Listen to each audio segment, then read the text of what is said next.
what did you say? The So group there's you were a, talking- there's a compensation commission that meets that it's at the city level. It's not the state level, it's the city level. And it's supposed to meet like every other year, but I don't think it has because I don't think we've had people. They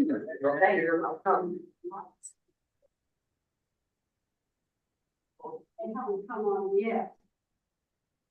That's strange. I never heard of it. Yeah. The dinner of champions, 15 M&M. Right, exactly. Makes those peanuts, so you feel like you're trying to eat a little Yeah, more. get a little protein. Right. Pick it up. Hi, how are you doing? You Good. tired? I came right from work. Good, yeah. Well, I've been standing out in the cold downtown. What's been going on downtown? Nobody is down there. What is downtown? Well, it's supposed to be the lighting. The lighting of what? Pole lighting, lights. Alligator Glow, tree lighting. In November? Not tonight. I thought it's not tonight, No, or no? not the tree. This was just the pole lights. Oh. The tree lighting is going to be. Begin of it, or 6th or 5th, whatever it is. Right, Is it not gonna glow like first weekend in December? yes. First Friday. Yes.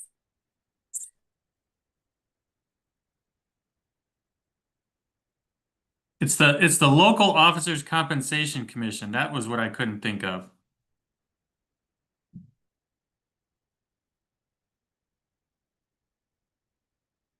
Okay, I was like, hey, we got 15 minutes. We gotta get this in real quick.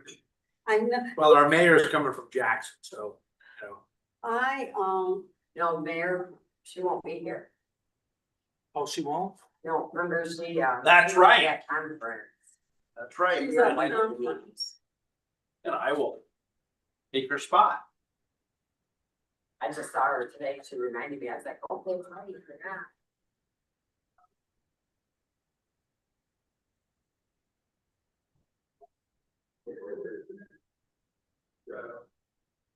Is there an agenda?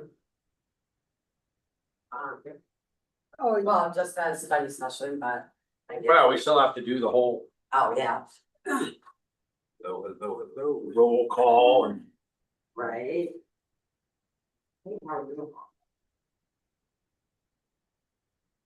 oh.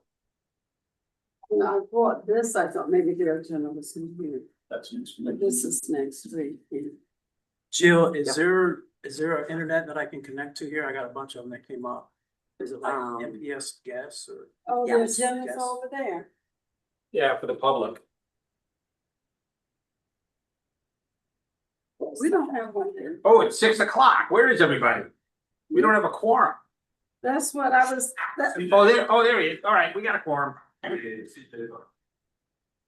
CJ not coming? Oh, yeah.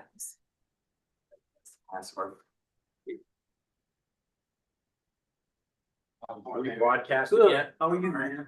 Did you see? Can I,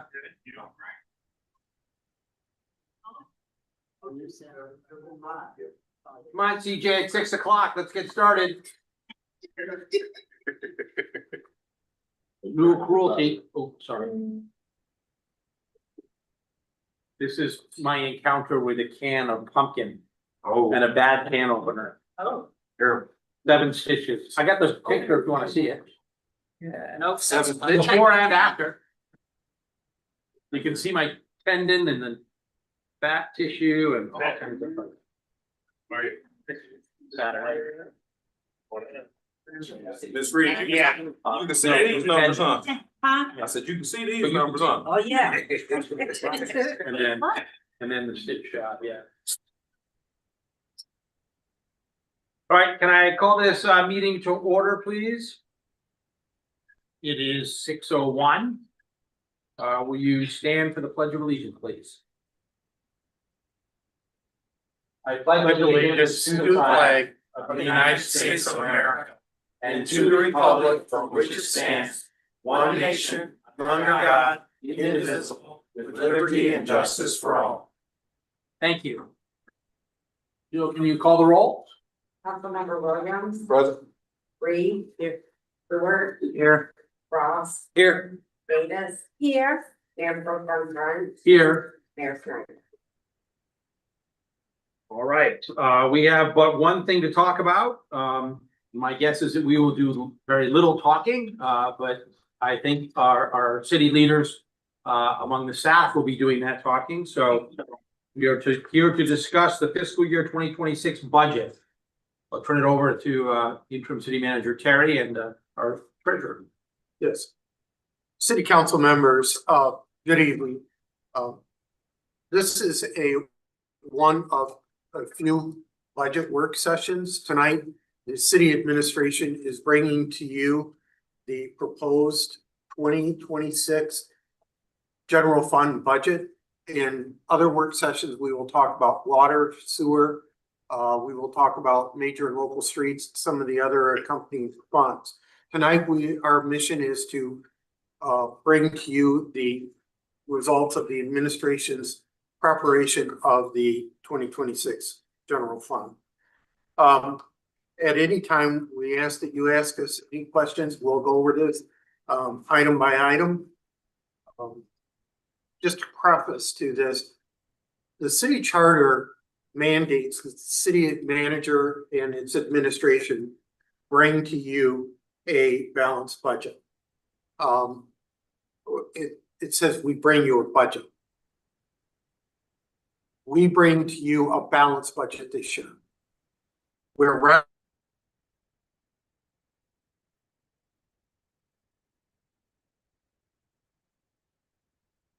revenues do meet expenditures. So we'll be pleased with this budget. However, there's a couple things that you should know.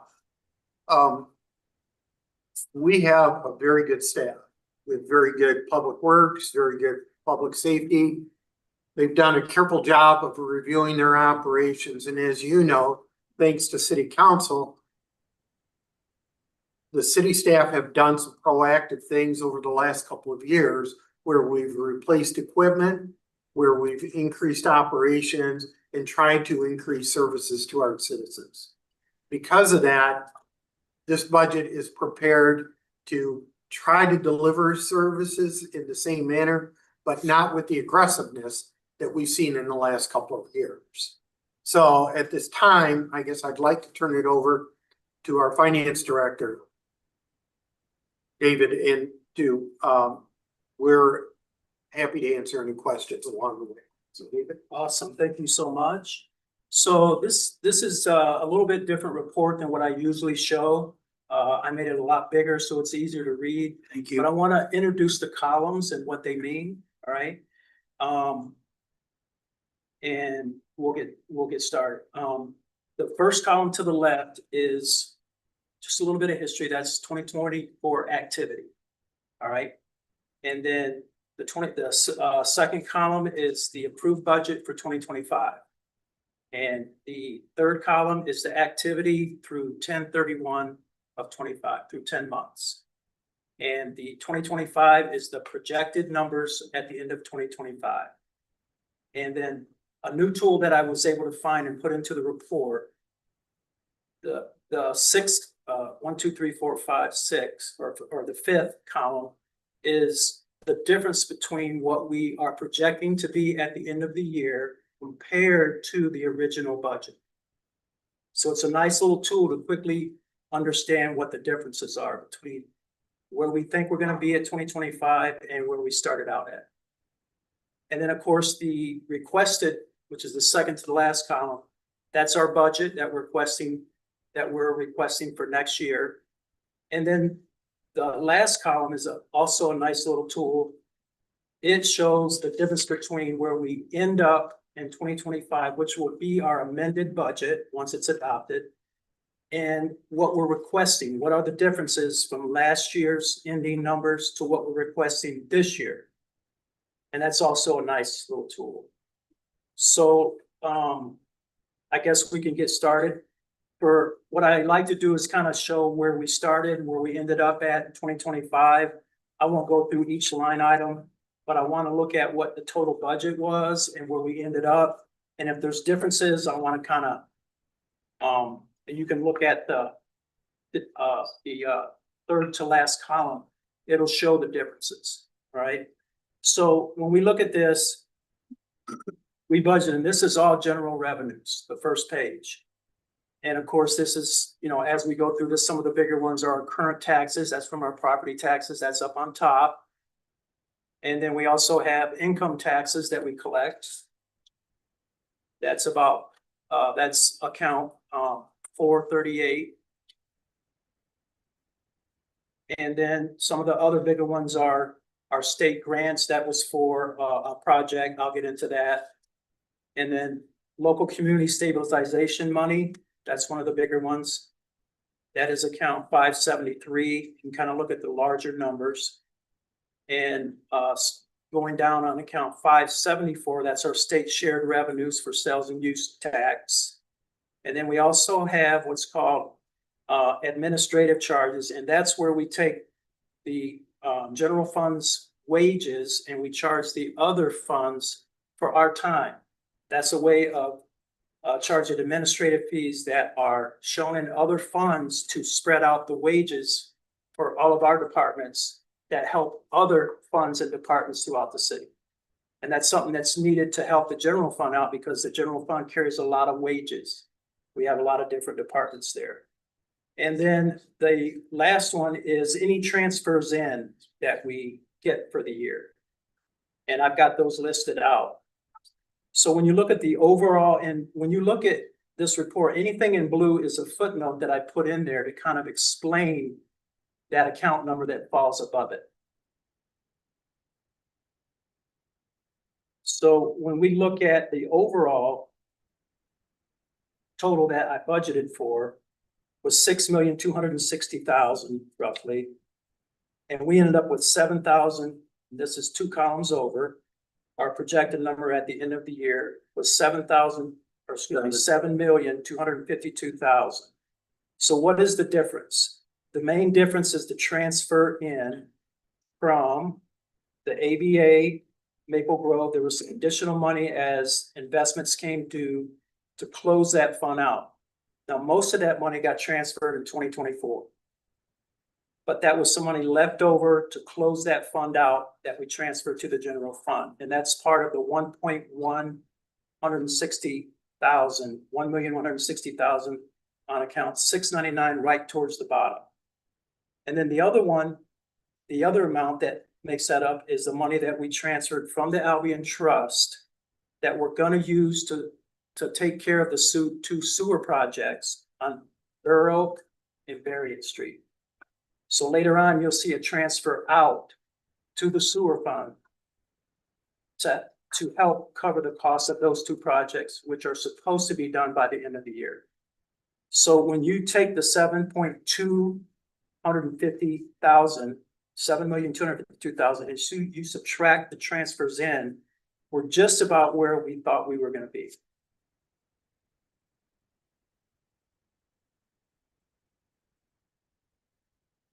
These are revenues. This is all revenues for the general fund. Yes, so Albion Community Foundation for Kalamazoo River clearing and cleanup, that's just a pass through from the foundation because money went to the foundation for cleanup. You're talking about the $3,000, Yes. right? All right, that money came in and it was used to clean up and clear up Kalamazoo River. So that was a $3,000 grant that went into the general fund, and then we spent it in another department to clean up. There's a spot in another department where it shows that we cleaned it up, and I think it's in the Parks Department. So we got $3,000 in and we used it for that purpose. We will show it later on in the budget as an expenditure. No. Yeah. So we got 3,000 and then we spent it based on what it was supposed to be spent for. So it was considered a local grant. And of course, we don't know anything coming in for next year, so that won't be a line item that's going to have a figure in it for our 2026 budget. But all in all, if you back out the transfers, we were just about where we thought we were going to be. The only other thing that I want to point out is for 2025, the local community stabilization money, which is account 573, there's a footnote in there. It came in a little bit lower than what we anticipated.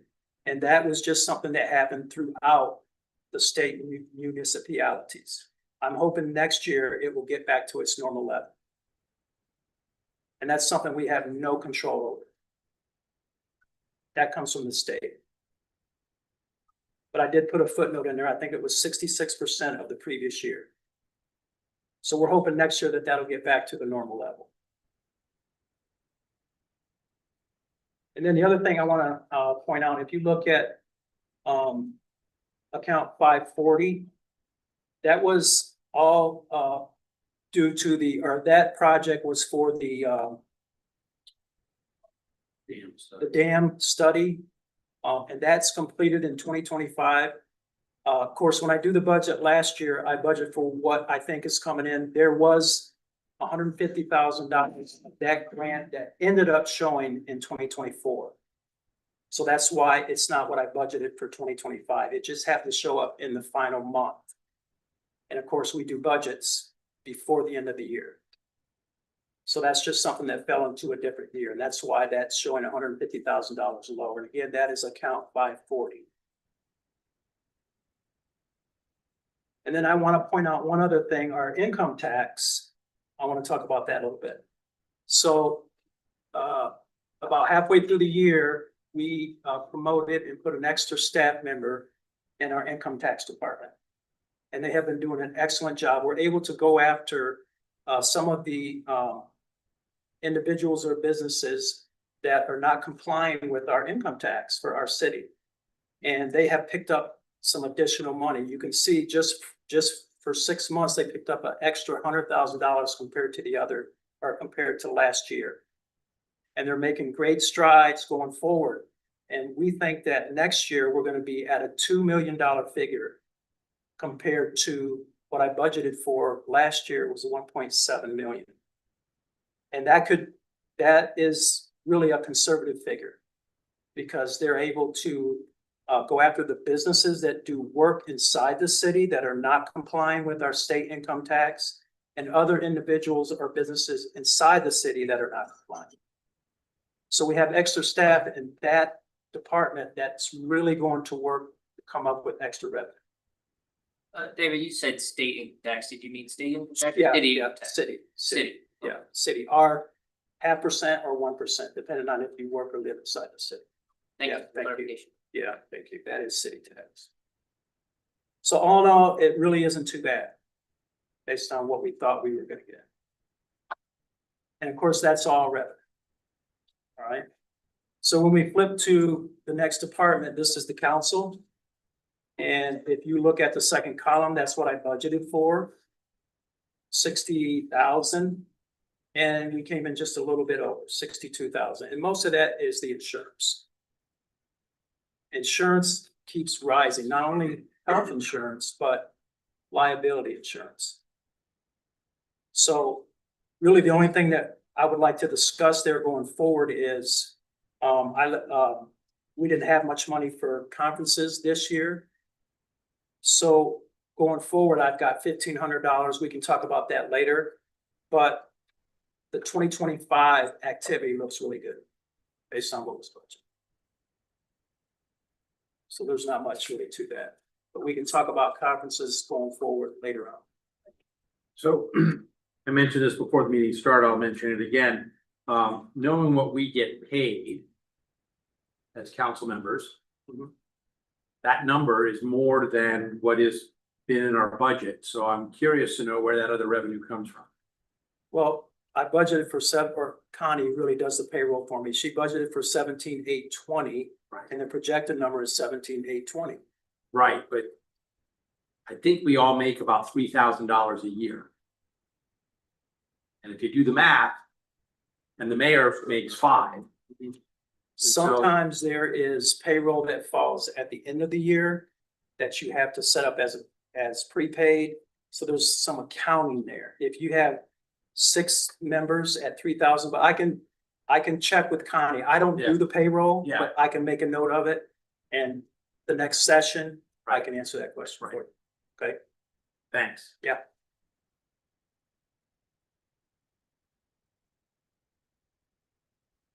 and she basically has the same amount budgeted for next year too, Yeah. so I'll definitely get the question answered for that. All right, then we go to the city manager. And so, last year, of course, we had some changeover in our city manager. I'm not sure when you came on, Doug, but. About a year ago. Yeah, so we budgeted for 239,000, let's say 240,000. And when the projected number is a little over 230,000. And really the main difference is the contract for Doug. And you'll see that the negative numbers up on top, and this is the third column from the end. This is the payroll that we thought we were gonna pay, that was budgeted. And we didn't have somebody who took the job, so it all falls down into contracted services now. But the total is really about the same. And we'll talk about next year, I'll let you talk about that, Doug. Next year, coming up, right? Yeah. And then we're gonna go to the clerk's office. And so we budgeted for 146,000. This is the second column again. It came in a little bit higher. But really, if you look at the third to last column, it's all payroll. And here's a reason for that. We expect to have an election in 26. Yeah. That's why we see the higher amounts. Jill has a good staff, and so we'll be spending a lot of time probably on a primary and a general election.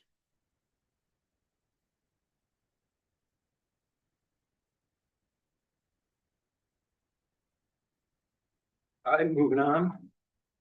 The next department is my department, the finance department. We budgeted for 607,000. It came in a little at 740,000. Most of that is up in the payroll for the raises that we get.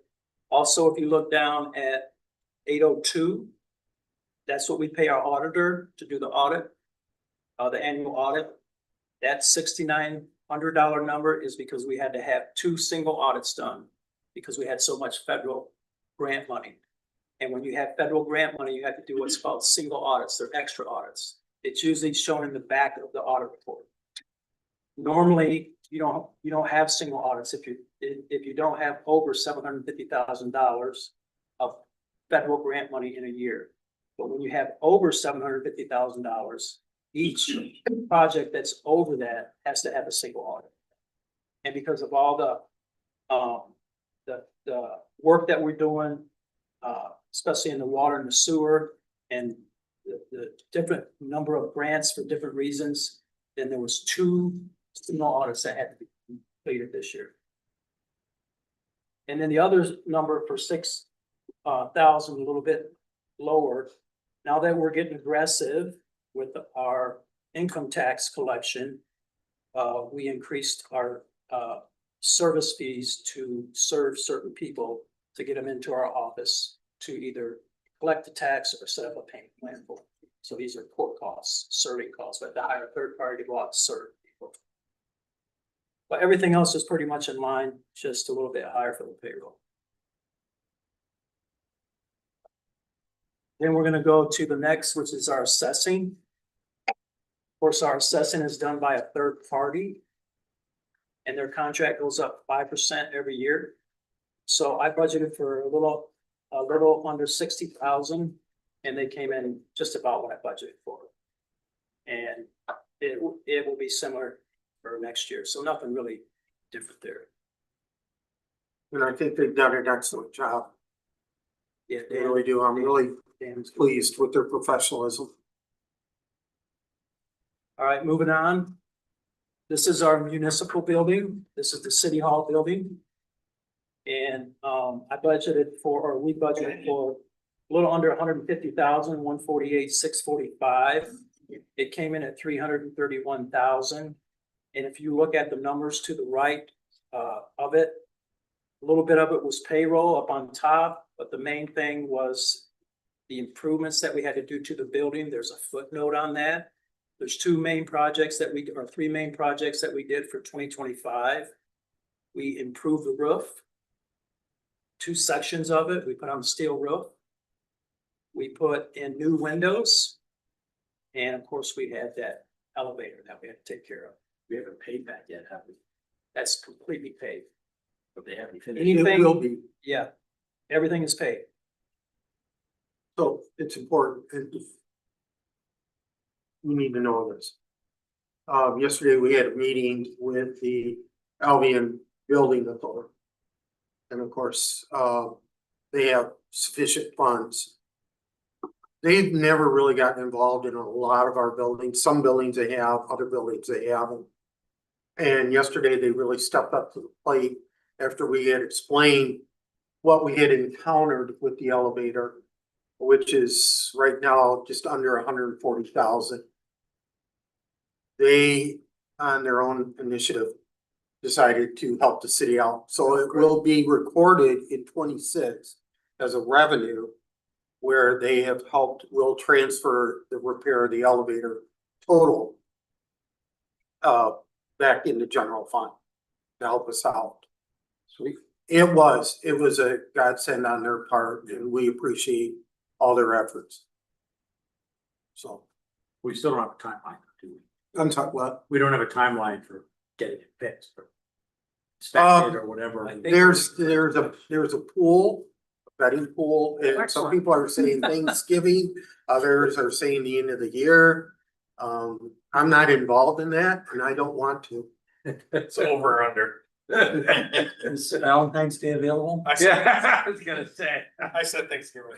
gonna say Easter. So anyway, Thank you, Doug. That's great news. All right, so that was the main difference on that building, but Jason's doing a great job of keeping that building up. I mean, the windows are great, I mean, they look really nice and, you know, of course, the elevator and then the roof, I mean, that was a good job, great reset for you're that. talking about a 90-year-old building. Oh, yeah. So- That sets us up for the next, 30 years. 3 decades, 4 decades. All right, so our next one is our attorney. So And I- before we leave I won't- this, do we have any other general improvements that are going to be made that we can anticipate in terms of this budget? No. No. Again, this is a pretty austere budget, pretty conservative. Jason has done an excellent job of covering the roof, the windows. We have a lot more windows to replace. But our approach in preparing this year's budget was that he has done an excellent job over the last year and a half, 2 years, catching the city up. We need to take a deep breath. We need to slow down a little bit. We want to be conservative. And so there are no major capital items built into this budget, especially for the building.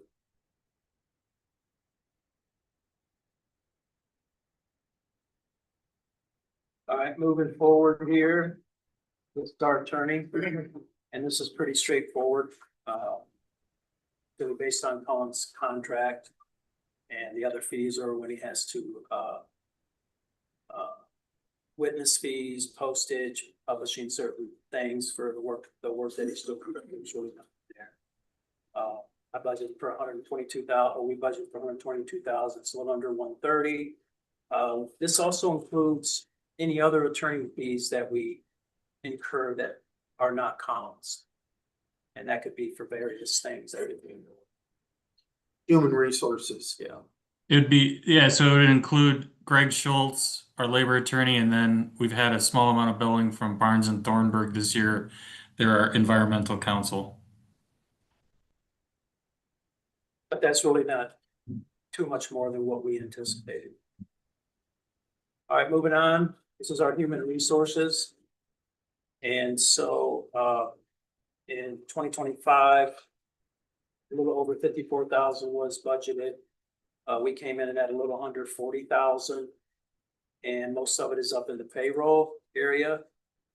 Doug, you can speak a little bit about the general revenue department, human resources.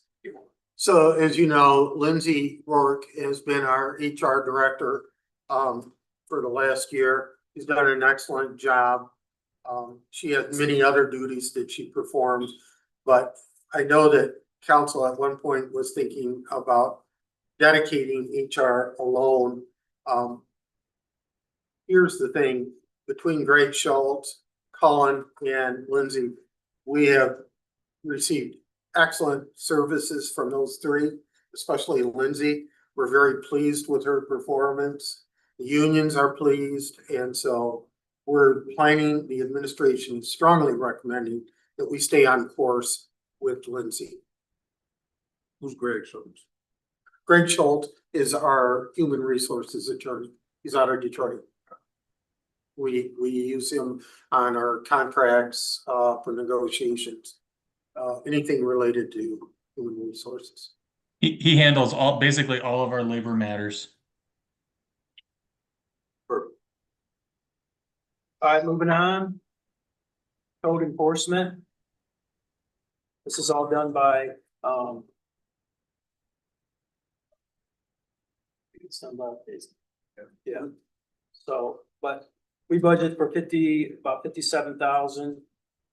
Of course, we get some fees in for the work that we do, so the net budget is about a $57,000 loss. We ended up losing 34,000. And you can see the differences over there. Most of it is a reduction in payroll. And Aaron, if you want to talk about that, I think you guys took that role on. Yes. We used to have, was it Jared that was doing that? Here it was, split over, and then now it's just Liz. And then I think 5% of my salary comes from. So there was a little bit of savings there.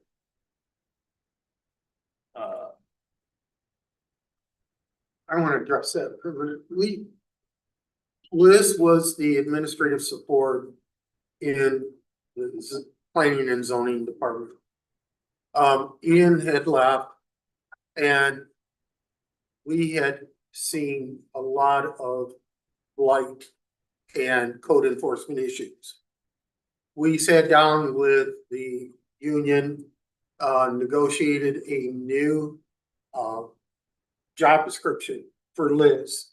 She has done an excellent job. The thing is, and I want council to be aware of this. We're not keeping pace with blight. As hard as she works, and she does an excellent job, it is very difficult. At some point, and this is one other thing, and you'll see this in here, we spent considerable amount of money on spring cleanup. We probably should pursue that again. However, we're a big city. We've lost some ground over the years, and it's hard for one person. You remember at our last council meeting, the administration approached council to see if we could have Safe Built perform some of those duties, property maintenance items. Council was reluctant and wanted to wait until we went out for proposals from other companies, and I think theirs expires in about 6 months. So we'll be pursuing that again. Keeping that in mind, a major component of that proposal will include property maintenance and code enforcement. So I just wanted to make that note. No. Okay, moving forward. This is our Albion Police Department. So I'll just kind of go over the numbers here, and then I can have Aaron expand a bit more on it. So Scott did the budget last year. It was a little over 2.6 million. 2,643,000. The projected number we expect is going to be 2,586,000. That's a $57,000 savings. I think a big change this year will be salaries and wages. Pay increase plus last year, we were what, 4 short. Right now, we're only 1 short. So that is gonna be a big difference. Insurance has changed some.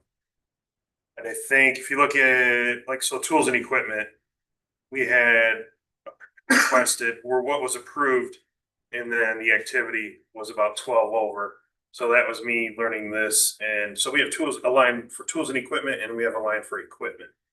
So in our line for equipment, we were under, so that extra 12,000 that I was over in tools and equipment should have technically been coded under equipment. That's just from my, beginning, my experience there.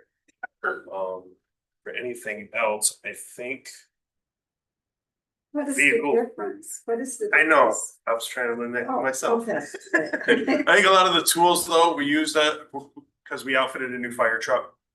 So that's why I think it was so high. With engine 1, and then we got a new brush truck as well. So we've been working on outfitting that as well. Which line are we looking Hmm. at? Which line? Which account are you looking at? 55. If you look Those at, are 755. 755 versus 977. Thank you. Really, when you look at 755, that's more used for small tools and equipment. Yep. The 977 is really used for something major that can be used over years, but you don't depreciate assets when you talk about the general fund. It's different than the water and sewer and the equipment fund. Those are the only 3 funds that you set major equipment up and you depreciate it over time. Anything purchased in the general fund departments is expensed that year.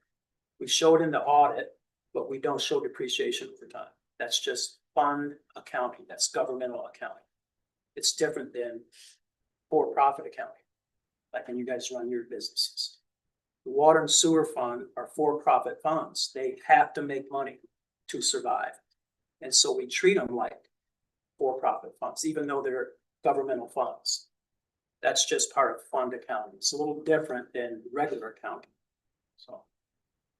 One of the things that you probably have seen over the years is because we're dealing with both victims and our public safety officers. Good equipment is paramount. So, for example, you're a hose nozzle on a 2.5 inch hose. How much does that cost? 5. It all depends, but I mean, how much was your last one bought? 1,700, yeah. So you can imagine between hose, fittings, nozzles.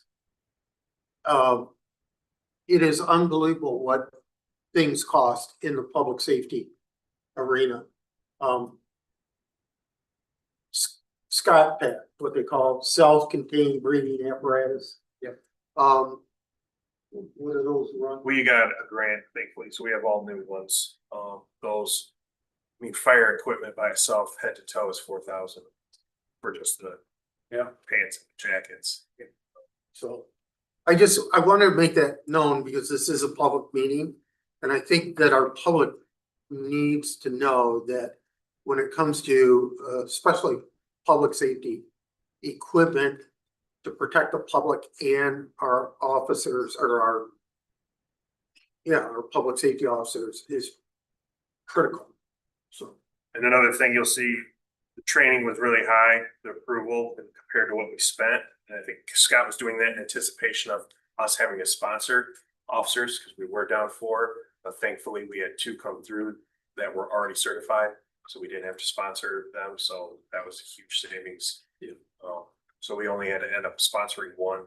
So that was huge for us. Plus, we ended up getting other training funds from the state that was not anticipated. And the other huge difference was vehicles. So we had some leases on ours where we thought it was already approved. We had purchased them already. We were last year of our lease. Come to find out it wasn't. So that was the difference with those.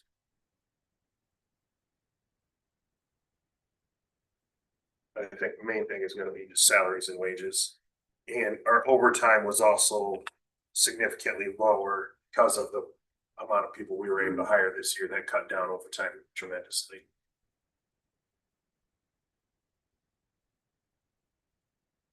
So we don't have to worry anymore about equipment rental. Rental, I see. that Yes. There's no, so we used, what did we? equipment rental? If that's, you have anything in there since. 943. Yeah, we haven't had anything in there in a while. And if we do, it's very small.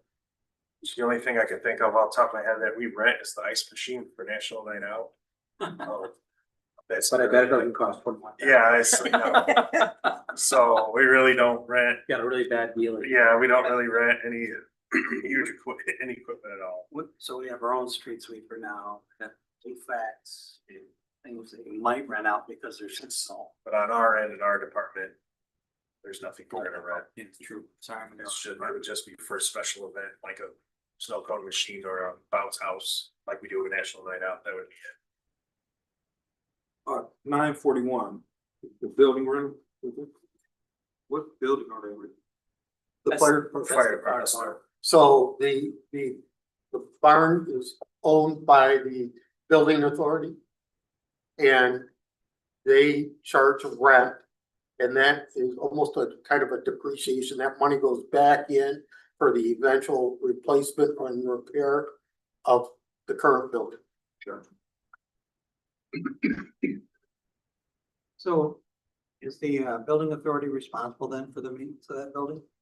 Yes, Yes, there's a fund set up for that. From a finance perspective, yeah, maybe not from an operational perspective. So who performs the maintenance? usually the Department of Public Works or our public safety office. Some things require to be contracted out, like if it's an electrical where we have to have a licensed electric for like Albion Electric. The furnace, the same thing. But and then ABA is responsible for those commitments. Right. Yeah. Thank you. One of the recent things, we tinted the windows, which yes, it's awesome to see the fire trucks from the outside, but it was so tremendously hot in there summertime. And that tint, since we've applied it, is night and day in there as far as the temperature goes, so it's huge for us. Should be an energy savings. too. Yes, Yeah, and I think before the end of the year, you guys are doing some. we're gonna work on that. windows. So we, part of our building, ACA, Elby Community Ambulance has. So they are there 24 hours generally, sometimes a little bit longer, so they do have a quarters where they can sleep. So that building, you know, not like City Hall where, you know, we just changed the windows out for the first time in who knows how long. Our windows at, the fire department are getting pretty old. And when they had built it, the gutters were not seamless. So they're leaking tremendously, and then they leak onto the window seal, and then it rolls into their quarters, ACA's quarters. So, Jason has been in contact with Roach again, who's worked with us great. And so we're working on getting seamless gutters now to eliminate that leakage and get those windows fixed. And so we'll eliminate that because it was creating some issues inside their quarters where the ground was saturated and potentially mold and all that other stuff. Literally every window has a gutter seat right above it, and the entire window is rotted out. You know, At the very top, Really? Every separate, every It's single almost like one. you had to plan. Yeah, I wouldn't believe it until I saw it. It's just. it was pretty bad.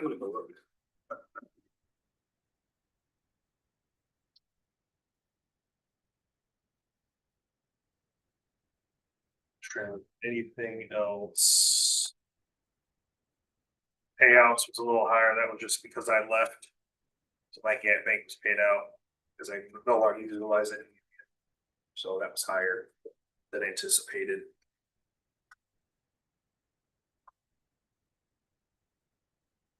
But other than that, look together next year, hoping to get new tires, fire engine, two of them. So we haven't had new tires yet. Recommended every 10 years, 7-10 years has been over that. And then working on getting new hose, which is just about all of our hoses older than some of the youngest officers. So we've Cascade system. in a cascade system, hopefully we'll get work on too. That is also from 289. So. And then we'll be able to fill up our tanks completely, our new air packs, but just looking down the road at those, a lot of the stuff is on the fire side. Police side, fortunately, we were awarded that money that Representative Frisbee came in about, so. And then we'll get some additional revenue from the state so the police side has been very, very helpful, what we've gotten from the state. And the fire side, we're still applying for grants and trying to get more gear, things of that nature too. Because now on the fire side, we've been really lucky getting 2 trucks. It's like unheard of. But now what we've seen being successful lately is just getting a regional grant. So basically, if we had Elgin Township, Sheridan Township, Marengo, all the departments where we all close together, we all work together. So we went in on a grant for our packs. So because we're gonna fight fire together, so we all know what everybody's wearing. So we were awarded that. So we've looked at just any grants, applying it regionally instead of just singularly, and then seeing that be more successful lately.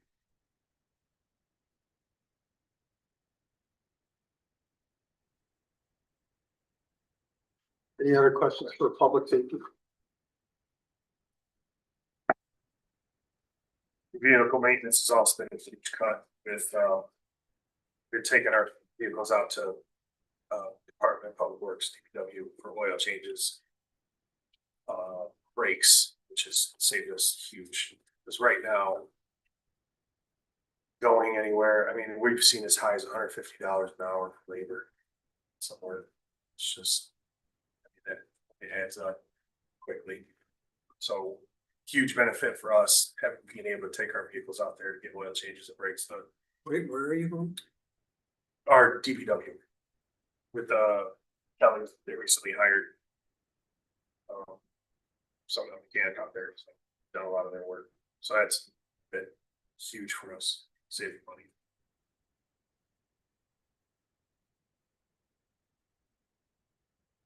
Thanks, Henry. Thank you.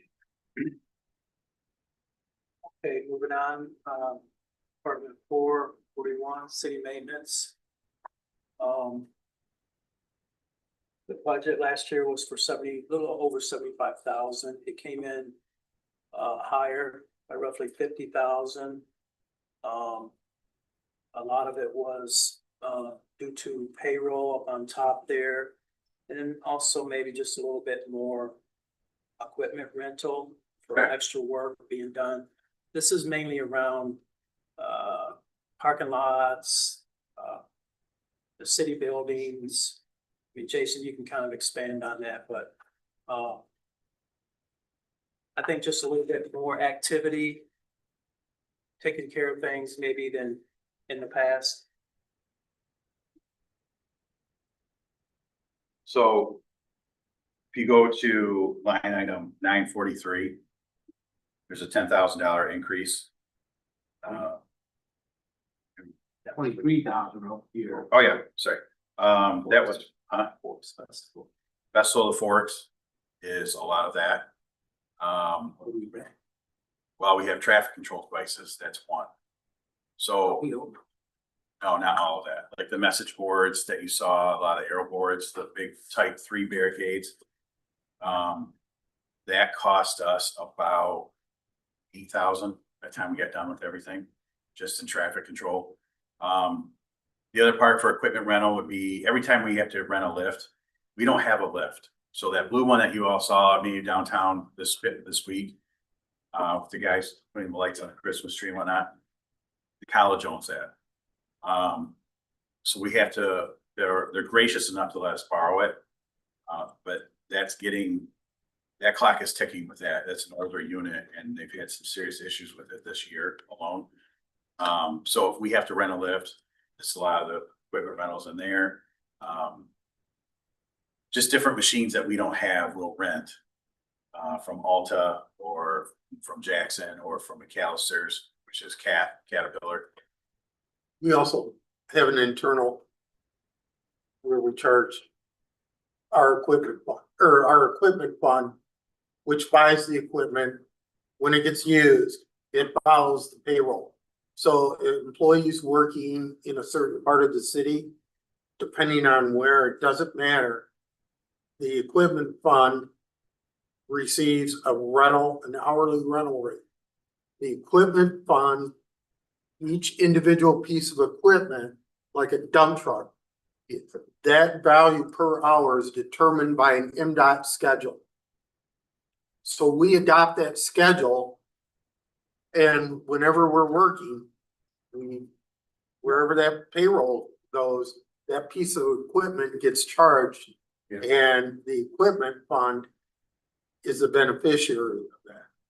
That helps pay for the maintenance of that equipment and the replacement of that equipment. So it's just also, like Jason had indicated, outside rentals, when we do different things of a piece of equipment that we don't have, we have to go and rent it. So it's a combination of those things. So is the equipment rental that we're seeing on line 943, is that internal charges and external charges? Yes,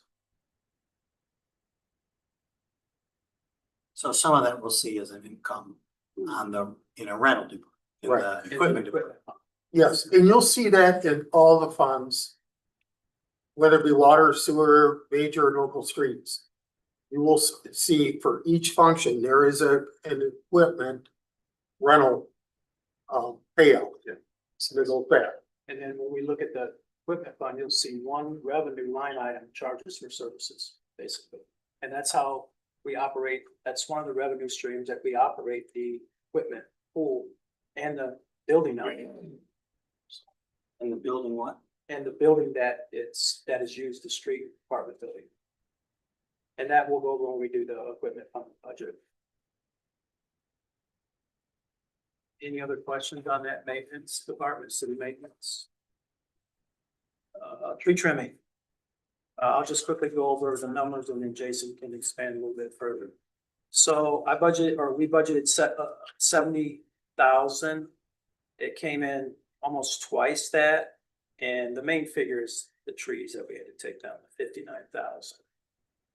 That's really the difference. A little bit of extra payroll, but it's really the tree activity. So And that, did we change services? we did. We did. We took the low bid. That didn't work out. We went to somebody else and they charged more, and that's fine. They charge a little more, but we also, so the storm that we had March 30th, that alone costs about 20 grand. Yeah. In picking up trees, dealing with all the down trees from that that storm alone. So that's reflected in here as well. I mean, there's a lot of tree work associated with sewer, water. Yep. It definitely counts off. We should do a move up like people. All right, moving on. That was the tree trimming. This is the engineering. And this is really, this had to do with the dams feasibility study. It's a $1.2 million project. It's been going on over 3 years. It's completed. We hope to complete it in 2025. If it doesn't, it'll roll into 2026, but I have it budgeted and projected as getting it completed. It's totally up to Whiteman. It's all professional services on their part. And it's been going on for 3 years. And you can read the footnote there. It does a nice job explaining what that grant was for. And so this was another situation. Remember when we were talking about the grant that fell into, up on the first page, that fell into 2024 because it came in on December. Well, when you spend the money, you have to match it with a grant. So I budgeted for 942,000 for 2025. I have 842,000 left, or that I project that's going to happen. And so one of the construction costs fell into 2024 because it came in December.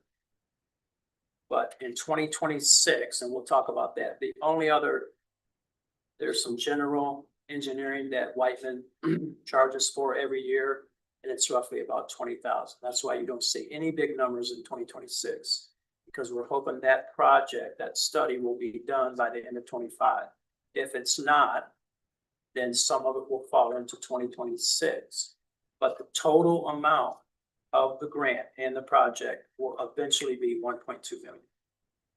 It just has taken a while. So if we know that we've got $100,000 remaining, why not just roll that into the requested? Or is it because it's like a pass through, No, this 20,000 is not related to the dams project. oh, okay, okay. It's just General general engineering. engineering. Okay, Maybe, thank you. maybe Jason knows what that's for. So Bill will get the license or not the general engineering. We have various areas of the city. Well, Jason and I will call Whiteman, Yeah, and so when we get a bill, it's like Software Plaza. Stouffer Yeah, Plaza, yeah. But the bottom line to that, over 3 years, hopefully 23, 24, 25, 1.2 million will be spent on that study. But remember, we got a grant for 100% of it. Roughly. Yes, may I go back to trees? To the trees? To the trees.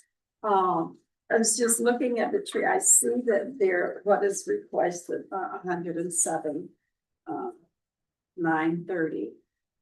Is that going to be sufficient in terms of meeting the promises that have been made for the various locations this year? I mean, with the big X and, we're going to do it. I mean, are we going to be able to honor those? Yes. So one thing we've started to change up a little bit is this company does a great job. They do a great job taking care of grinding the stumps. They have to do the ones that are by the power lines and the ones by the gas lines. But some of the other ones that we can actually probably look at doing ourselves, we now have purchased some of the equipment. And you'll see that in different funds where we've spent the money to purchase the equipment to start dropping the trees ourselves. If they're a small enough tree, we don't need to pay them, we can do it. It just depends on the location. Sure. So we're gonna try to do that and try to save some money that way to see if we can come in at the 107,000. So that's our plan for this coming year. So trees have their own personalities and their own lives. And so it's very difficult to predict when a tree is going to come down or needs to come down or needs to be trimmed. Our experience has been that we can lay out and X out all the trees and think that those are gonna come down, and then we have a storm. And then we find out which trees are deficient. Right.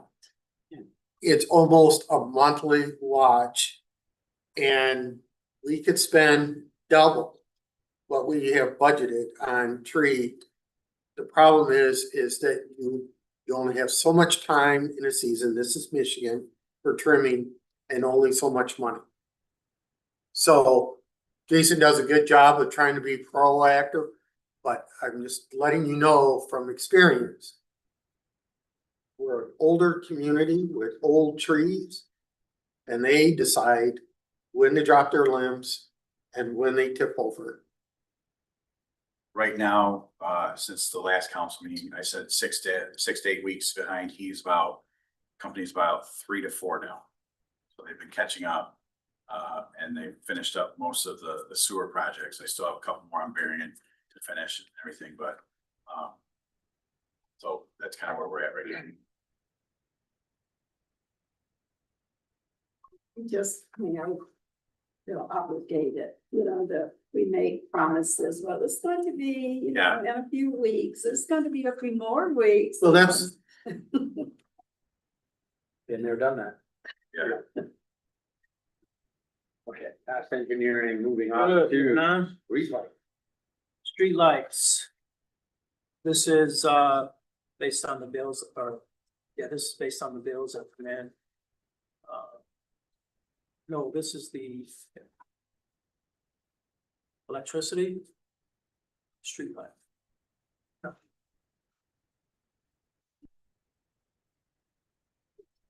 16. 13. Page 16 of 28. 16. Yeah. There's a footnote on there, but this has to be separated by state law. And these are, bills that we pay monthly for electricity around the city. And so we budget for 157, they came in at 160,000, and next year I got 160,000 budget. So it's pretty straightforward there. The cost are gonna go down. I hope so. I don't think they will. I think you've under budgeted by 575, but. Who determines I'm optimistic. when streetlights get changed or when they get? So our department, night shift just went out in the entire city and noted everyone that was out. And then you can go online and notify consumers. It's really easy. But we usually get a lot of requests directly from dispatch, somebody in town, but we just went and knocked out all of them. So we submitted all of them to consumers that we know of right now.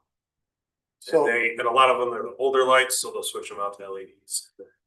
Some They of them, took Chestnut Street too? yeah. some are It's the older downtown. ones, high pressure sodium, mercury vapor. They try to replace those because they're not as efficient as LED. A lot of times they have programs for communities, but then we have to pay. So we would just as soon have consumers change their own lights out. So we go all there, we notify them directly. So we usually do that right around winter, when it gets dark right earlier, so we can.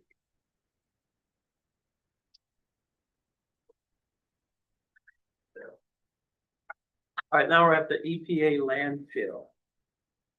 And I guess Jason can expand on the cleanup that we do or what we're responsible for. But Toward east of town. the budget was, I budgeted for about 10, or we budgeted for about 10,000. It came in at 48,000.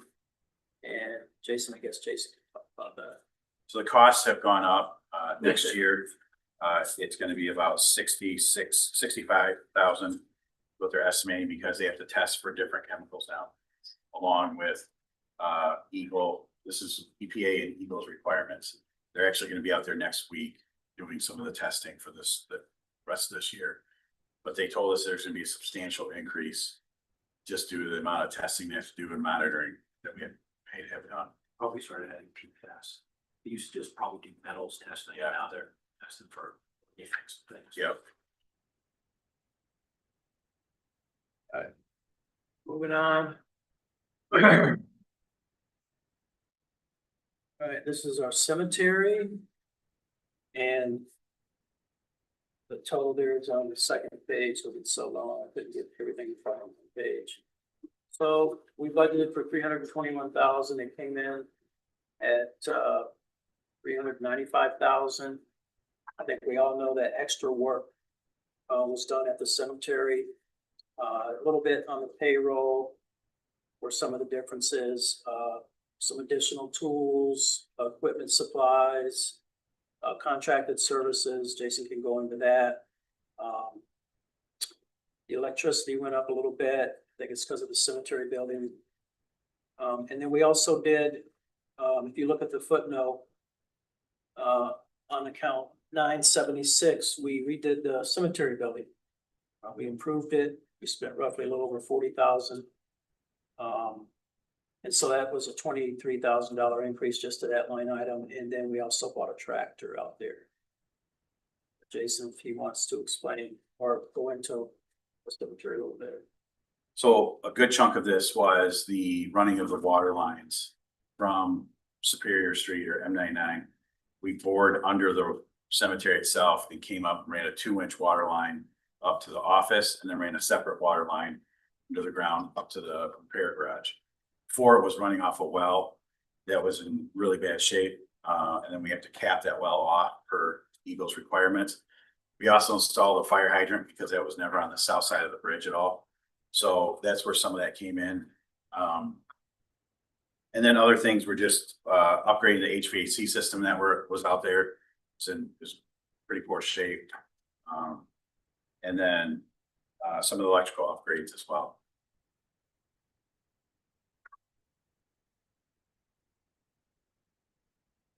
Question. I've got a question. Yeah. Jason, looking at the numbers for the request for 2026, what are some of the things that you're looking at? Improvements wise? One of them's gonna be a mower, cause that's gonna be at a 3-year mark. So we wanna I try to keep the mowers rotated every 3 years. That's right about the sweet spot. We wanna get rid of them right before 1,000 hours. So we can try to get the most equity out of them when I sell them. One of the other things too, that'll probably be coming, the cemetery has a trust fund as well. And that's gonna be coming for perpetual care. One of the things I anticipate doing is the mausoleum that's down by the garage has to be sealed. That's gonna be about 30,000 that can come out of the trust itself. There's also a couple other mausoleums I've gotta take care of, that are just been neglected for quite some time. Other than that, it's gonna be probably improvements to the roadway that'll be out there. And then the office itself is gonna be wrapped up we're hoping December 2nd is our deadline that we've set for ourselves. That's up. Yeah. But mainly it's gonna be that, and then the capping of the well. That's there. Well, it looks beautiful. I've worked with several people who have, Thank who you. go there, and they're really appreciative of all the work done. Thank you. So would the mower come out of this, or is that gonna go into the equipment? Usually when we buy a mower and it's just for the cemetery, there's no reason to put it for equipment, because it's just gonna be used for the cemetery. Same if we were doing something for the parks. It's just gonna stay at the parks, it's just gonna stay and be the cemetery, so we don't put it at the equipment fund and use it all over the place. There's other mowers that they can use out there all over. But we usually set up mowers that are specific to a certain function and not appreciate them throughout the city. Because they won't be used throughout the city. Hey, Jason, do you know how big the trust is? There's 100. I think we got a couple 100,000. Okay. Or more. So more than. Yeah. Yes. Yeah, I think it's about 250,000. I have to bring that to the council. The auditors said that we have to bring that to the council, and that absolute improvement needs to be done to have, I mean, not only just because of the dollar amount, but you all have to approve the trust to be funds to be used for perpetual care, so. Yeah. One other thing, and CJ can attest to this. Mausoleums, when they're family oriented, you can get about 150 years out of them. What we're seeing is we're at that mark with a lot of those mausoleums at the cemetery. They're 150 years old. And so what ends up happening is then, and this is the disturbing thing for municipalities, is the family's gone, but yet that perpetual care maintenance falls on the city, and if they're masonry structure and substantial, it comes into quite a bit of cost.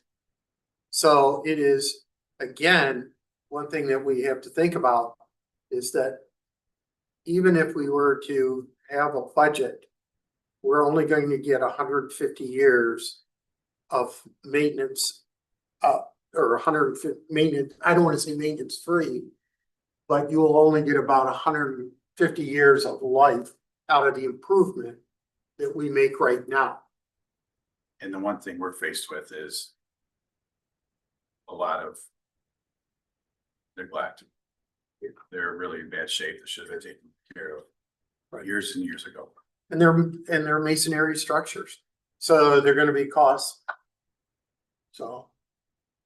But we have to be respectful, of our past errors. And so we're gonna show that respect. The problem is how much money are we able to budget toward those reports? So.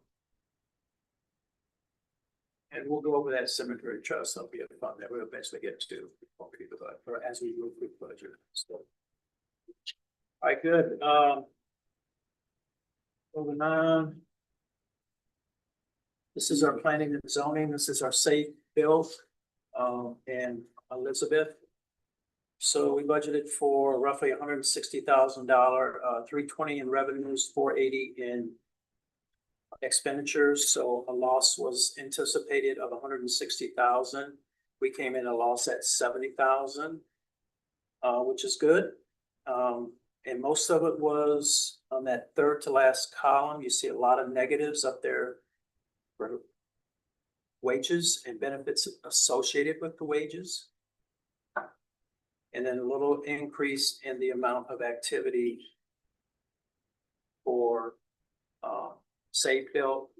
And we tore 2 houses down. So if you look at account 802, you see 28,800. That was the cost of tearing them down. And if you go up and you look at account 675 as revenue, you'll see where we bill the owner for that. If that doesn't get paid, then that will go on our tax bill. We'll get the money from the county.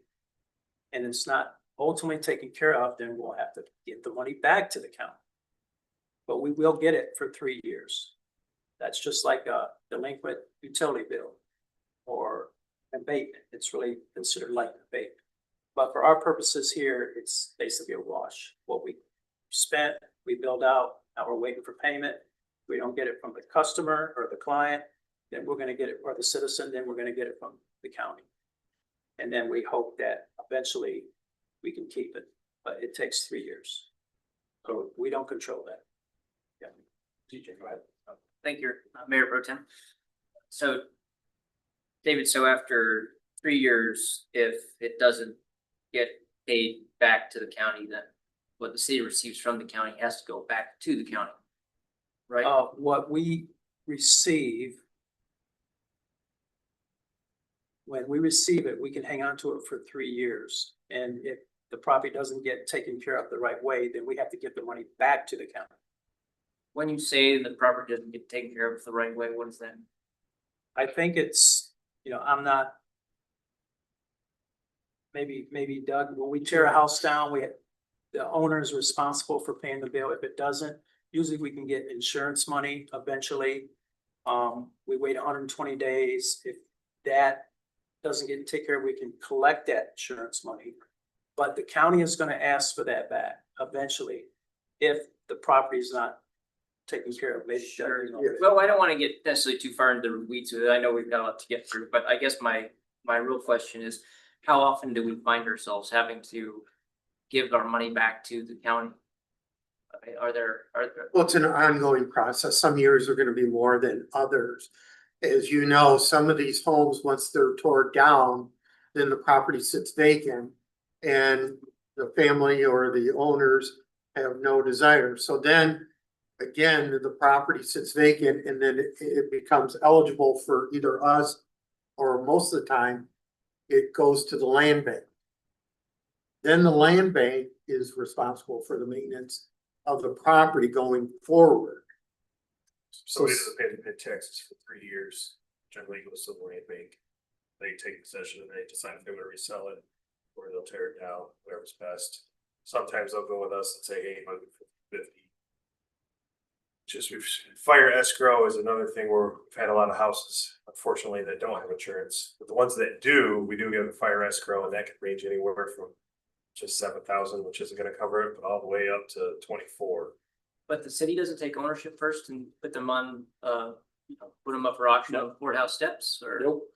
The liability of that property is significant, so we don't do that. So That's why usually land bank exists, so that we don't have to take the liability of someone injuring themselves in the property that's now owned by the city. So the land bank has that authority, and then we work with the land bank so that we can build new houses like we did on Pitt Street.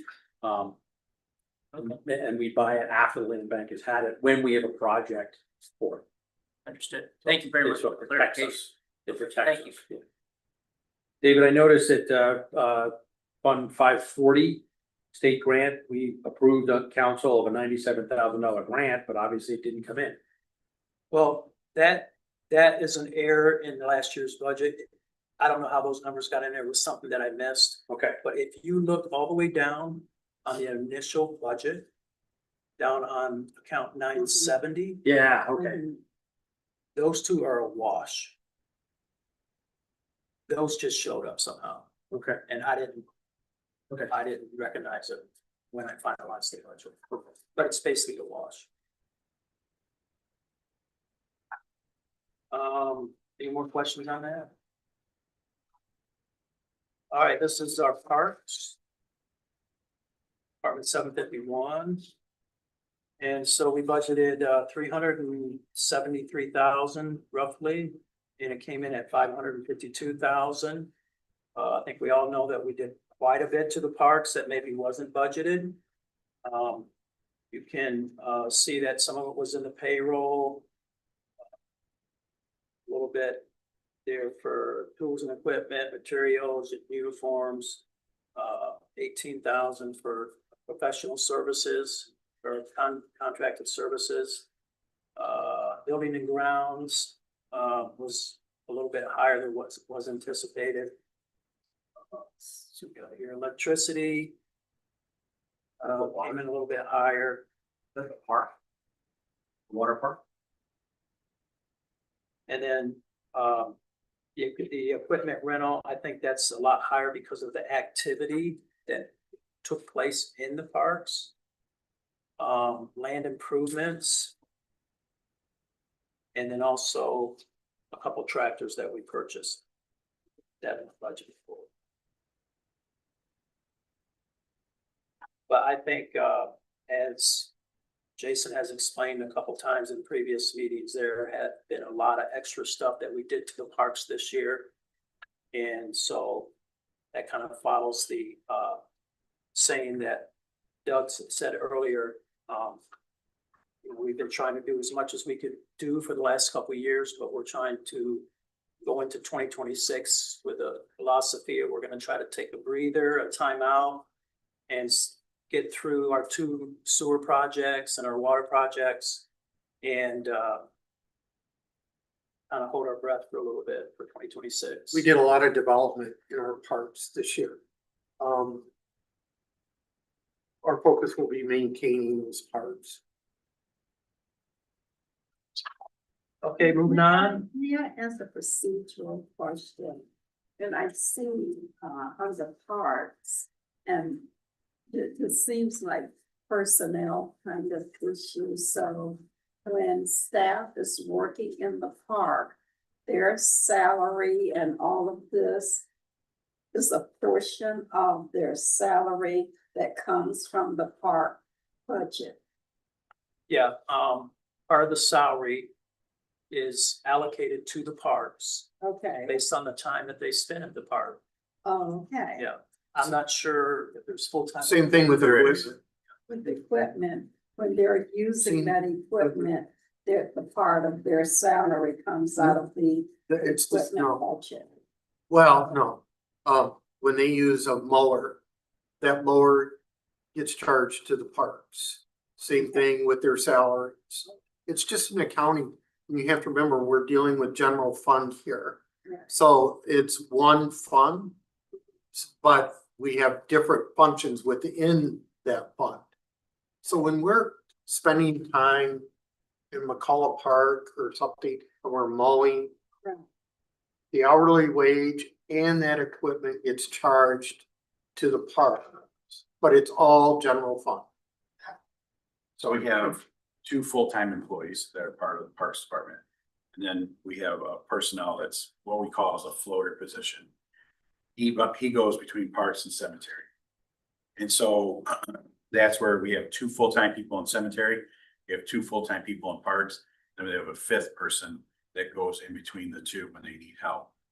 And then what they've been doing is you'll see the parks and the cemetery personnel, they've been ganging up together, and they'll go work in the parks for a couple days and then go work in the cemetery all together for a couple days. And they've been able to get to be more efficient that way because they have more manpower. So they'll take some of the things from cemetery mowers will end up in Victory Park. And the Victory Park or the Parks Department mowers will wind up in the cemetery. And so those guys are keeping track of their hours when they do that.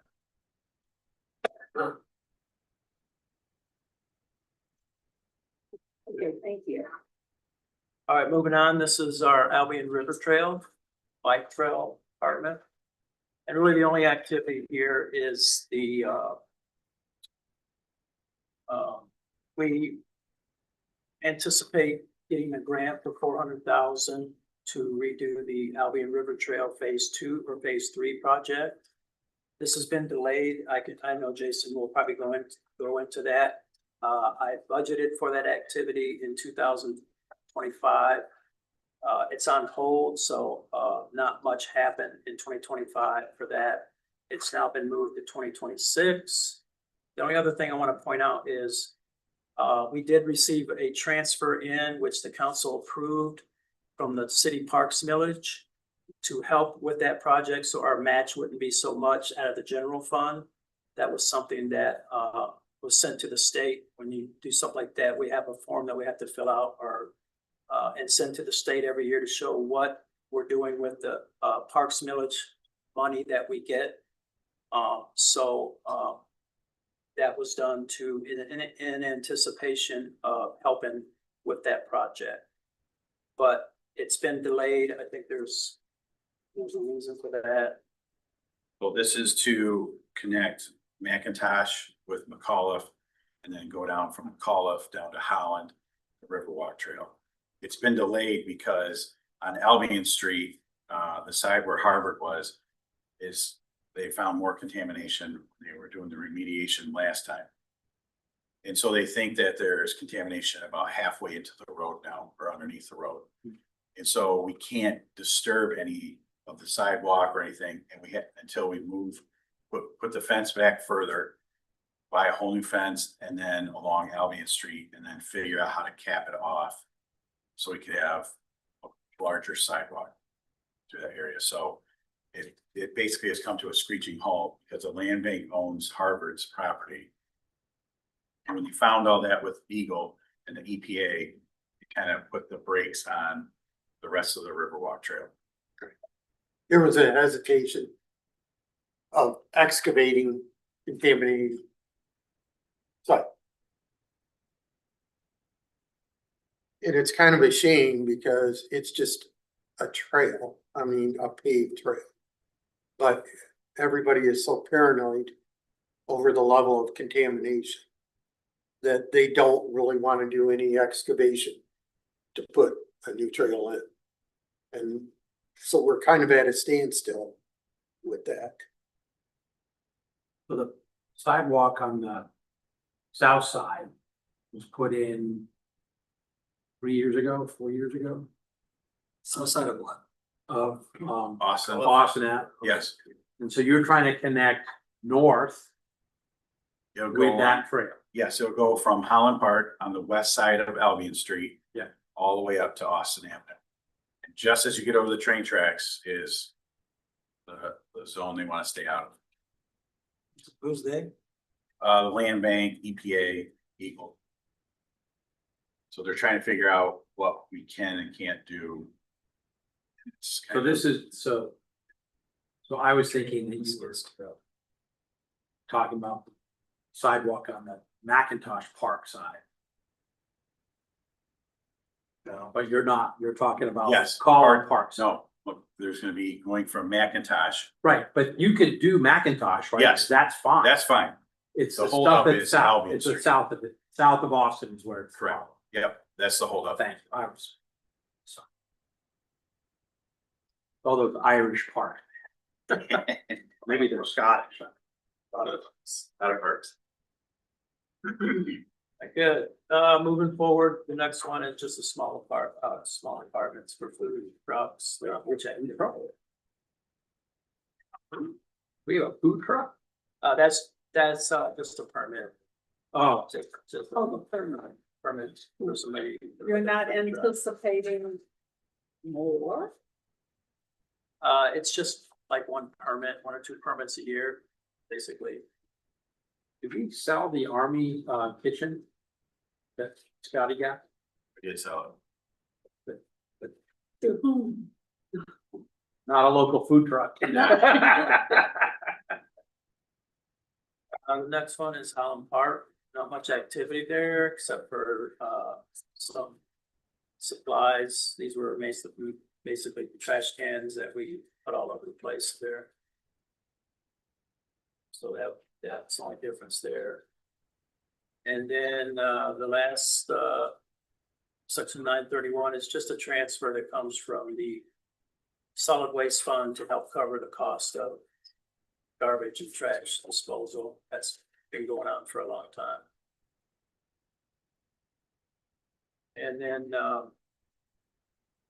last, department, this is appropriations. This is bills or contracts that we incur that relate to the whole city. It's not really for a fund. It's not really for a department. These are city appropriations. This would be, the main part of this is contract services and professional services. Our accounting software, which is BSNA, which is used all over the city. That contract is a little over 40,000 a year.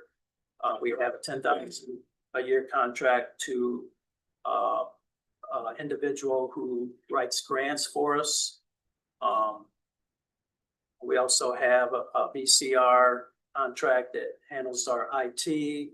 There's a couple other contracts that are pretty substantial that have been there year to year. I budgeted for, but I do want to point out a couple other things, but I budgeted for 299,000. It came in at 379,000. Some of the differences are, the main differences are the community promotions. We received 3 bills from the Albion Community Service or the Albion Community Foundation.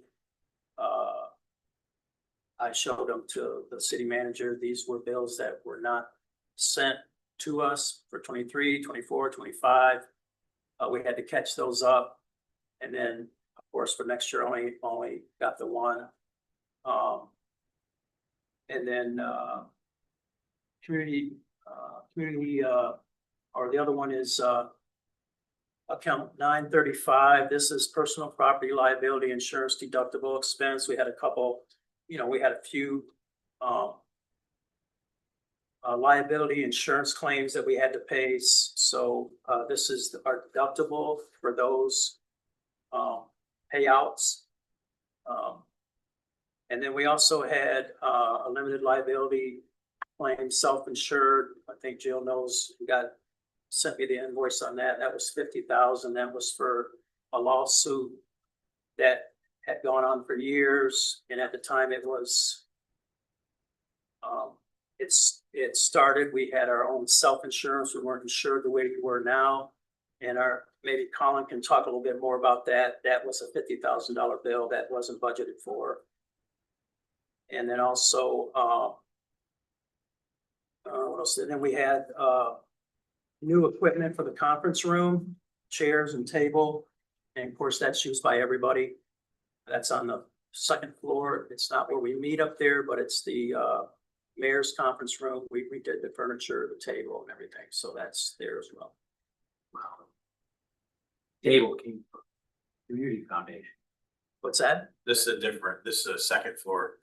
Oh, the second floor. The second floor, we have new furniture. Okay. Just has been. Yeah, we haven't seen it because, the elevator is broken. Right. We don't climb stairs, do we? We're not even in price. All right, so our last page here is Now we're getting a little punchy. our transfers out. Before you go, Dave. Oh, Jim, I'm sorry. Just, I know I know what we'll get asked for this, 869. Yeah, that's what I've marked Oh, off yeah. already. Let me go into that. I apologize. I should have mentioned that. This is a Albion's Arts Community Grant, Mission Grant. Last year it was $8,000. Mary Slater, I think, is the one that runs that outfit, and she's asking for 20,000 this year. Totally up to the council. He's renting a building. Yeah, and she's got a couple other ideas. That's something that we can talk about when we go over the 2026 budget. So. She came and met with us a couple of weeks ago to discuss it as well. Yeah. So that was also in there. And then our last page is our transfer outs. This is money going out of the general fund, which transfers in earlier on the first page.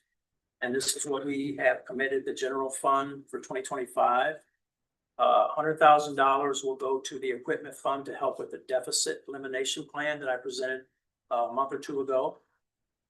And 1.1 million will go to the sewer fund to help with the cost of Borough and Berrien Street sewer projects.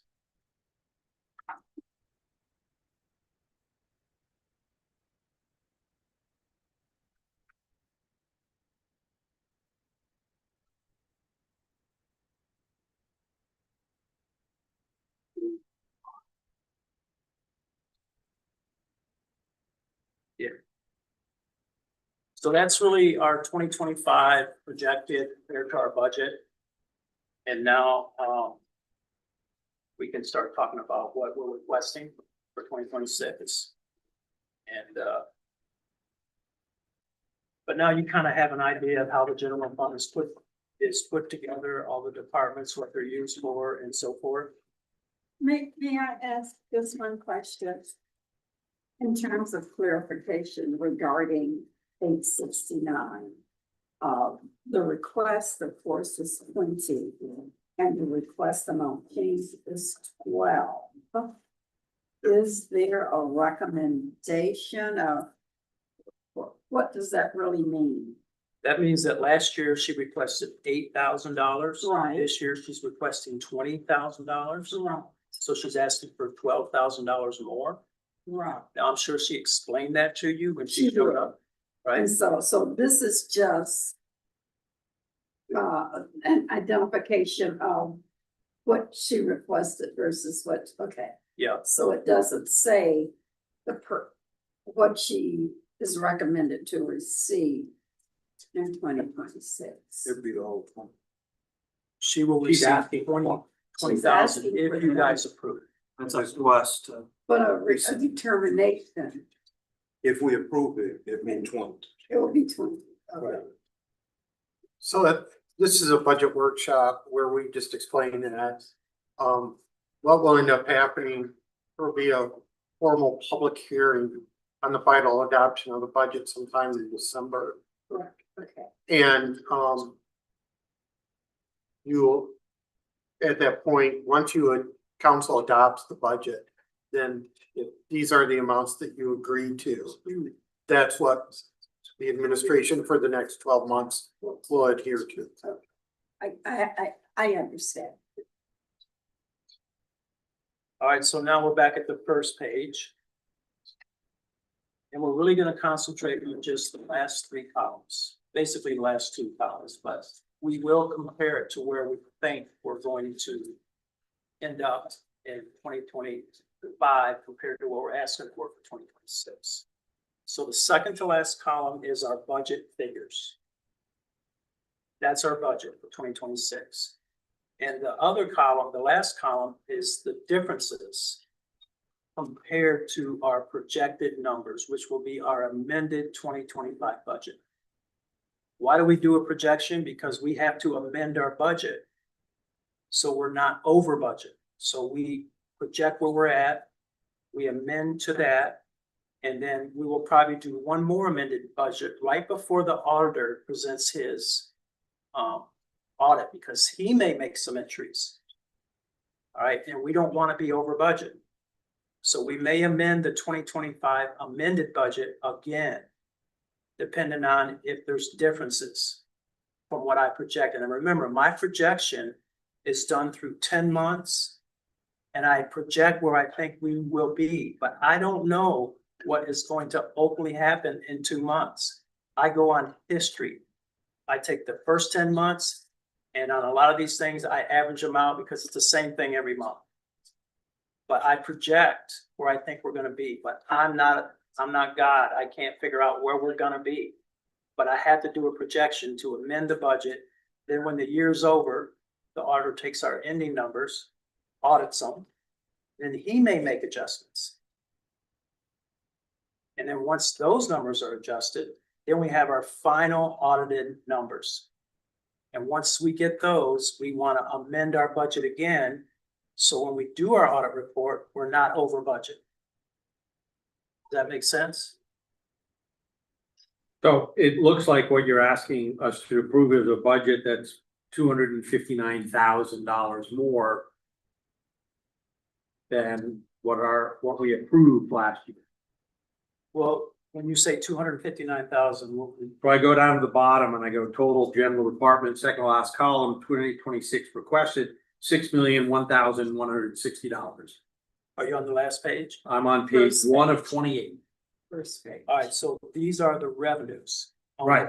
All right, So you're projecting we're only gonna increase our revenue by $250,000. right, because some of it, remember, some of the revenue we got in 2025 were transfers in. All right, no, I get that. All I'm saying is that you're building a budget based on a $6 million revenue stream That's right. plus grants, which is only $250,000 more than what we approved a year ago, and we were a million short. No. So the 7.2, the 7,252,000 is where I project. Right. It includes a transfer in of almost 1.2 million. Ah, okay. That's not gonna be there next year. Right, okay. Right? But Okay. if you look at the final column that I set up for you, Yep, it'll show you the differences in Right. each column based on where our amended budget is gonna be for understood. 2025. All right, so when you start looking at our budget numbers, yeah, they're lower, but we don't have a big transfer, right? We don't have certain grants that we're showing that aren't gonna Right. come in this year because they came in last year. Yep.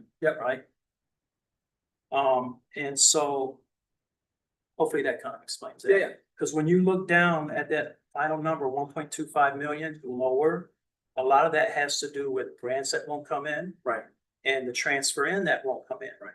Now, what makes that, so when you look at that number, what are we gonna increase based on the previous year? You have to look at the different line items. Right. And one of them we can look at is we anticipate 200,000 more in income tax. And that's on the 5th or 6th line down on that Yep. that final column. And then we also anticipate $109,000 more for that local stabilization, because we're hoping that will go back to normal. We're also asking for additional administrative fees, and let's explain that. Remember, earlier we said our wages at the city, we charge other funds for through administrative costs, fees. Well, that hasn't been adjusted since 2019, yet wages have gone up. So we're gonna increase that to make sense, because we're paying more wages now. And so that's one thing that we're gonna have. And those three right there are positives. You don't see too many negatives except when you look at grants or transfers in. So we'll still be able to run our city with the $6 million, because remember, some of those transfers that we get in, we transfer right out, right? So, but we, you'll see how it comes together once we go, once we go through it. Any questions on that? The projected 115. I see how the projected interest, sorry, Yes. line 665. 00. I see it's up 10 from our start of 2025. And down 12.5 from our projected end of 2025. Is that just to be conservative? Well, that's because the interest rates are going down. I mean, they're almost below 4% now. And during the year, I budgeted last year for $95,000 in interest. We collected 126 or 127 million, a little over 127,000, right? So we're $32,000 higher. That's a good thing. But I can't project the same thing for next year because the rates are low. Makes sense. Yeah. I mean, I hope we get that 115. That would be great, but who knows what's going to happen to the rates of return? That's an excellent question. But I like that last column because it gives you a picture of what we expect to get more of and maybe what we do not expect to get on the revenue side for the general fund. I find it interesting the difference between the the 2026 requested and the 2025 approved as well. It's interesting comparison. Well, that's what I was doing. I mean, if we assume 1.2 million or so is transferred in and out from grants, we're working on a budget minus grants of $250,000 more this year than last. Yeah, but remember, we won't have that 1 point. Oh, I understand that. I'm just comparing 25 approved and 26 requested. Right. That's $250,000 difference. Right. But it's also not including, well, it's including in part, 450,000 in additional revenues that you're getting from income tax, local community stabilization, and charges for services. Yeah, from non-general fund entities. Right. So that's pretty damn good. What I'm saying. Yeah. The taxes, we are seeing a huge increase of people walking in on both sides. Yeah. So you go back 9-10 years, they're going on the city hall side. So in more recent years, they're coming in on our side because they do have a warrant. So they've been a lot of people have been taking care of those. Yeah. And it was really huge in March when everybody got their taxes back. I saw dozens of people come in and just make it right. Yeah. They're clean and they're filled. Yeah. Good.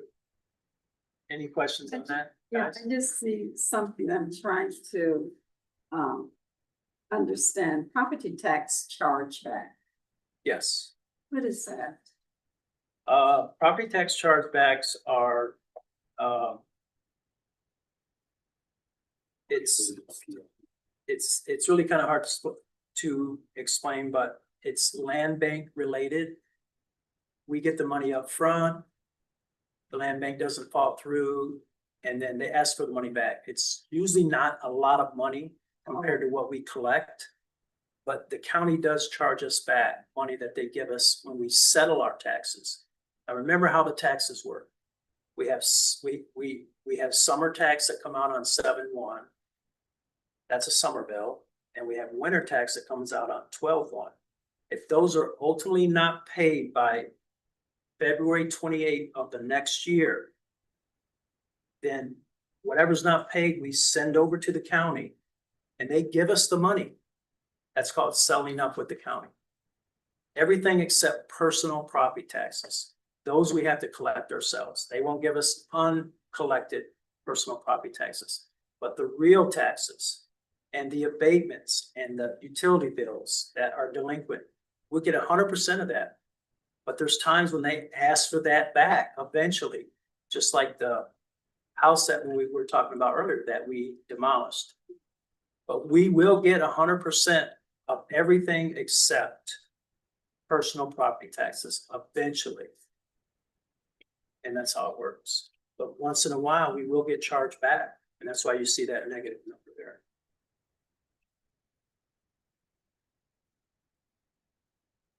Any other questions? Thank you. You're welcome. All right, now we're gonna start going through our departments, but we're talking about 2026 now. So, the first one is the council. 20. What? You got 20. Oh, do I? All right, 20 well, minutes I'll- to 8. Yeah, I'll move quickly, right? But the main thing is just to look at the differences. All right, it's a $70 difference, lower, basically. So that's pretty self-explanatory. And then for the manager or the city manager department, that is actually gonna go down. Because we don't have an extra person, it's just Mr. Terry and his contract, basically. So. we're gonna- It may go down by less when we hire somebody else. We're getting it. Right. Right. Now, if we do hire somebody, then there'll eventually be salary. Okay. Then we're going to the clerks, and I think that's a little bit higher this year, it's been 45,000. Because she's gonna have some elections. All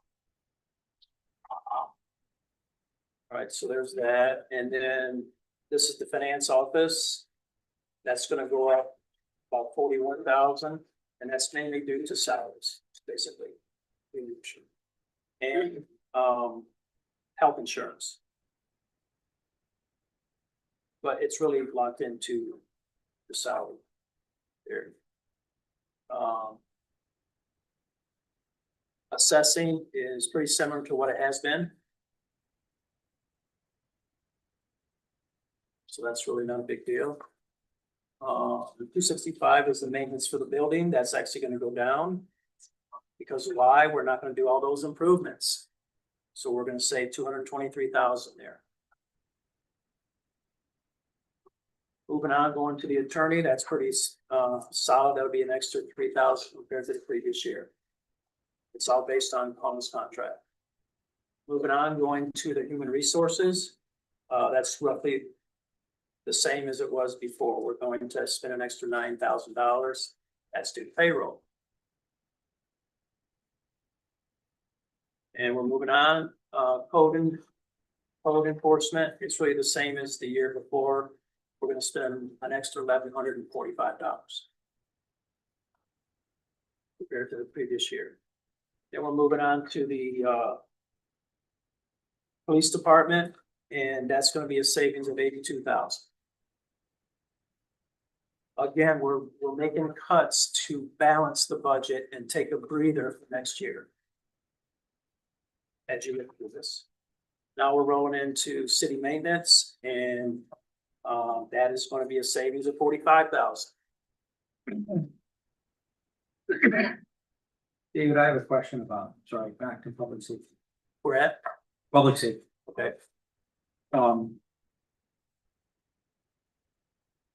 You've got total appropriations projected of 2.635 million.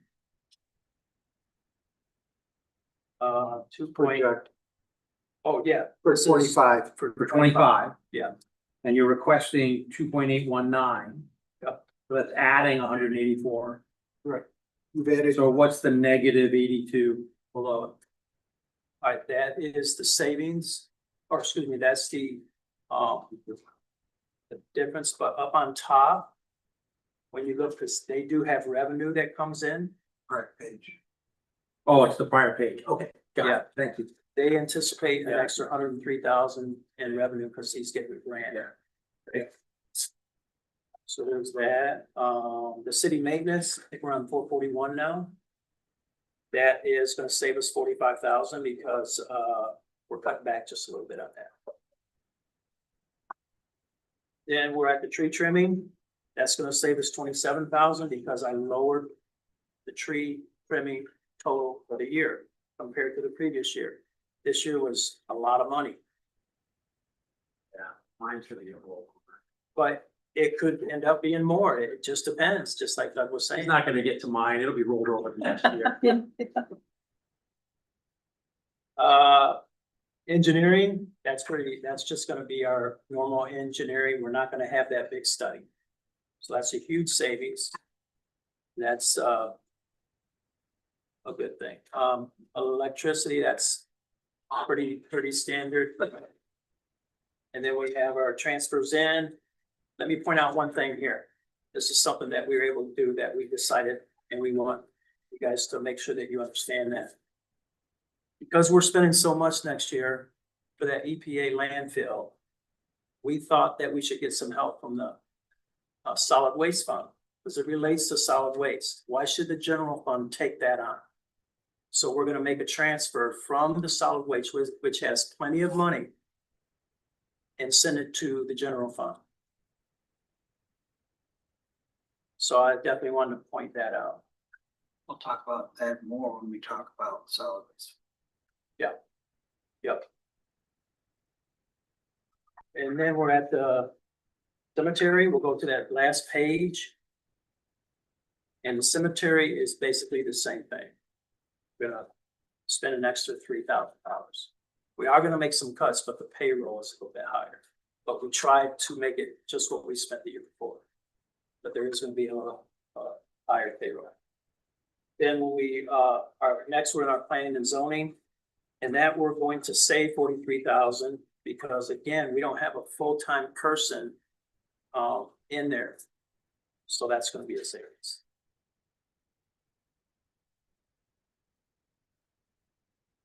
Then we're going to our parks. We'll go down to the bottom line there. That's gonna be a savings of 53,000 roughly.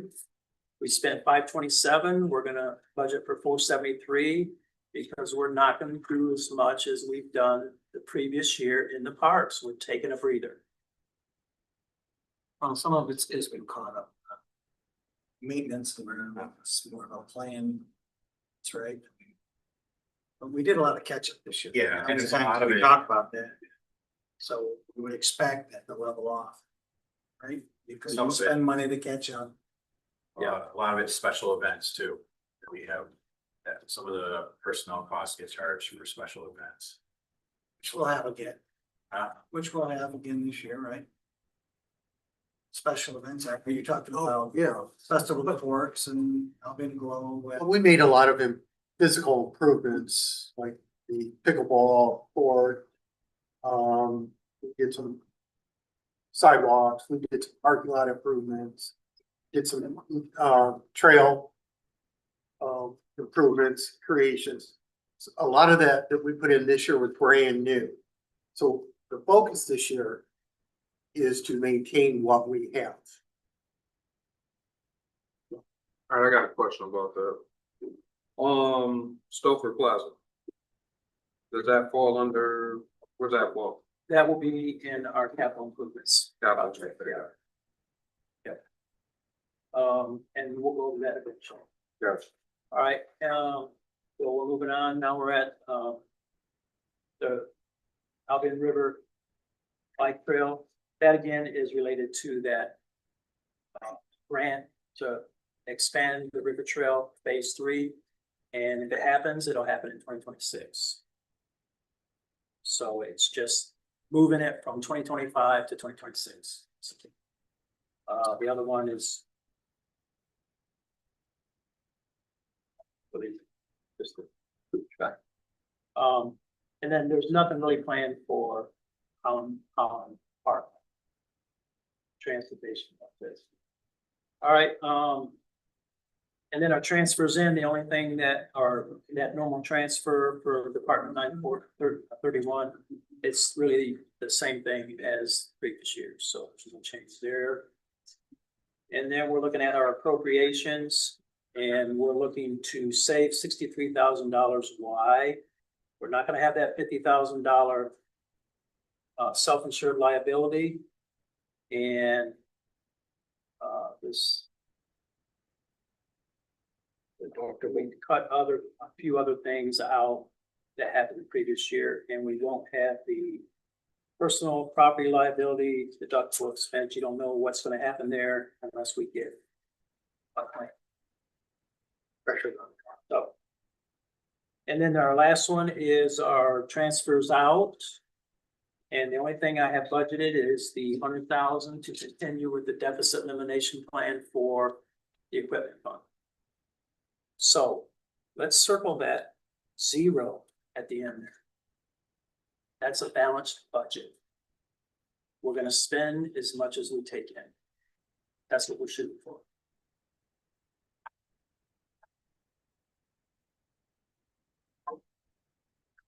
What's our obligation?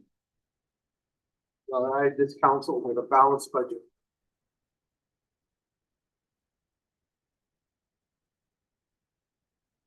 Any questions, guys?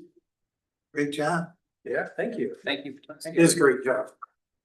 And the department. I was gonna say, I think a lot of people are involved in the budget. It's a little easier for me now because this is my 4th one that I've done. And like I was saying earlier, last year it was kind of on my own. Scott wasn't here. The manager was gone. Jason was just getting started, really.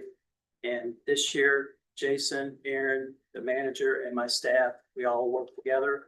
So we were able to come up with a balanced budget.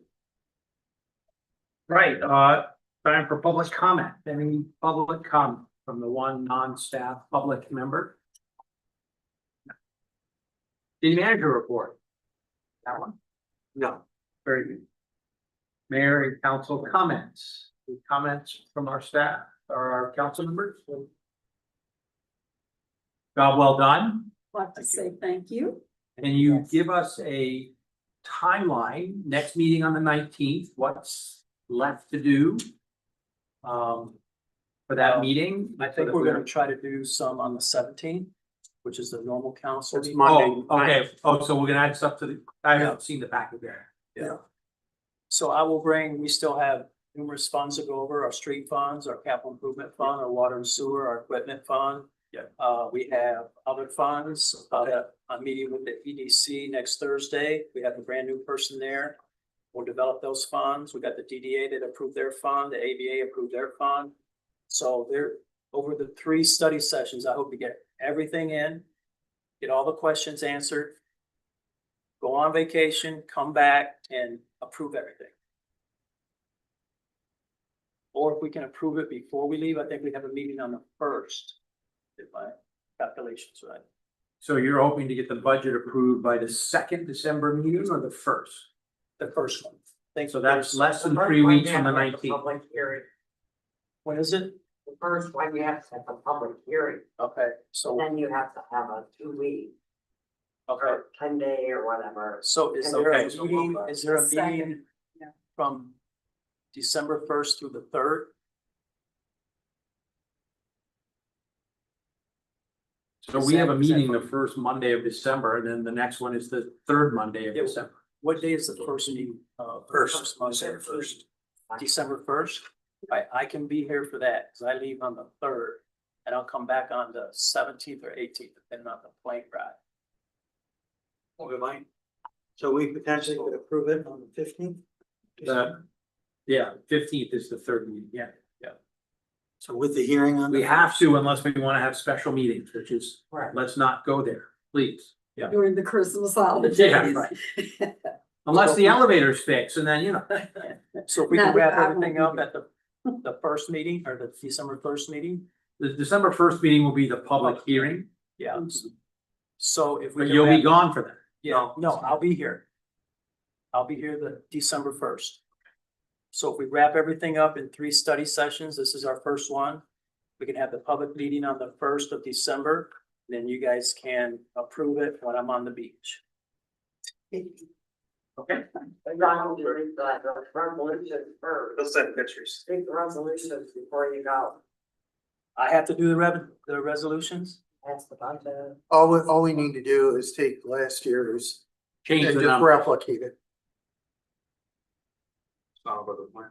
Jill's just absolving her responsibility to you. In writing resolution. Mayor Pro Tem. Yes, oh, Also, if we have updates to the fee schedule, we should adopt that simultaneously. oh yeah, fee schedule. That Making note of that. wasn't included in Decided this. that already about. Oh, fantastic, okay. Thank you all. Do I have a motion to adjourn? So moved. Jim, you second that motion to adjourn? All in favor, say aye. Aye, we stand adjourned. Thank you very much. Thank you, council.